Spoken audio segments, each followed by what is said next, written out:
couldn't wait to start this segment again because we just left on a note that was just opening up much to talk about. Okay, now we were talking about parishes.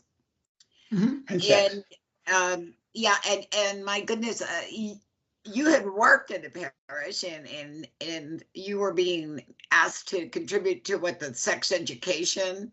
Right. But there were some problems there.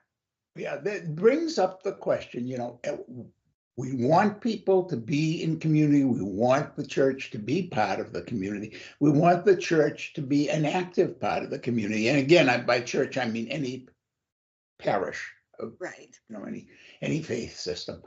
But should it control or try to control something like sex ed? So now we get to, okay, let me tell you a quick story. It's a sad, funny story. I'm grad school at this point. My brother has just graduated medical school, and he is doing his residency in ophthalmology. But to earn extra money on weekends, he is covering the emergency room in the small hospital in the small city where he and I grew up. Okay, now so he's bored. I mean, you think of emergency room as bang, bang, bang, but he's bored. He calls me up. He says, Ken, come over, please. I'm tired. I'm bored. There's nothing going on here. Come keep me company. So I come over. No sooner do I get there than a youngster comes in with an emergency. And this youngster is about 14 years old. And he's got a tick like this with his mouth, and he can't stop doing it. He can't stop. Oh my God.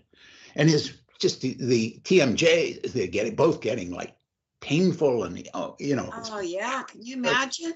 Yeah, it's awful. So my brother is trying to figure out, and he looks in the kid's mouth. He can't. He doesn't know what to do. And it's going to give him a muscle relax and tell him to see his regular physician on the weekend after the weekend. And I say to him, Larry, can I talk to the kid for 5 minutes? So the kid and I go into the examining room, and the kid comes out cured. Now, what did I say to him? And how does this relate to religion and sex education? Yeah. What I knew about the kid is, he's just early puberty, right into puberty, which tells me something about his urges and needs. The second thing is, having grown up in the city, I know that there are 50,000 Irish Catholics, 50,000 Italian Catholics, 3,000 Protestants, and 100 Jews in this entire city. If there was a Buddhist or a Hindu or a Muslim, I do not know of them. Okay. So the chances are very good that this boy was Catholic.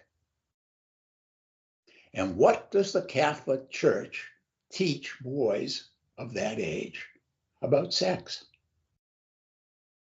Don't do it.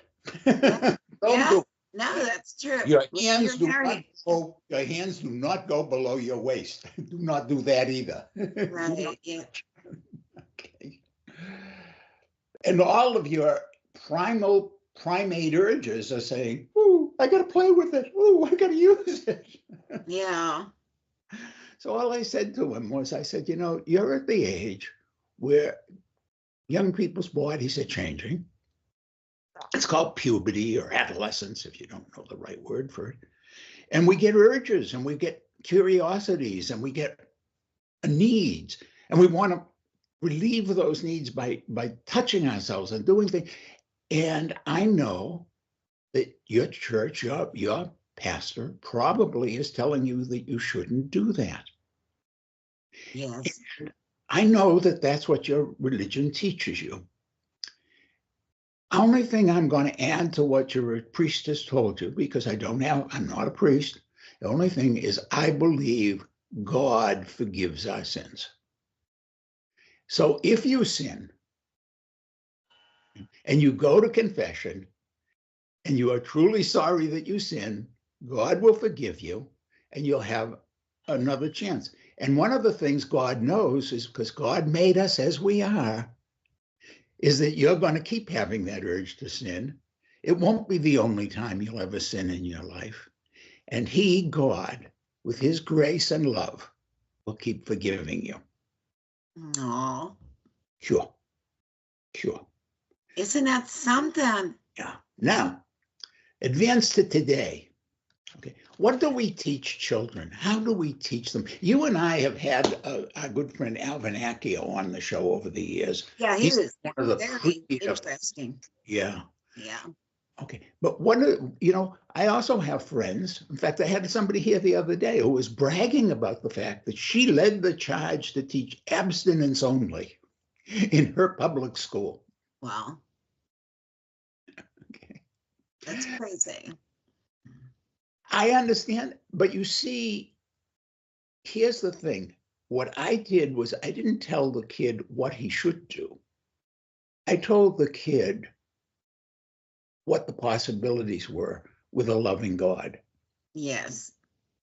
My problem with parish as the center of community, my biggest problem with parish, with religion, is they forget that they are sinners too, that God forgives them, that God is going to forgive those kids, that God is going to forgive all of us or none of us.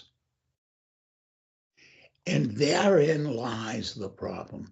Because when you know the truth does not make you free.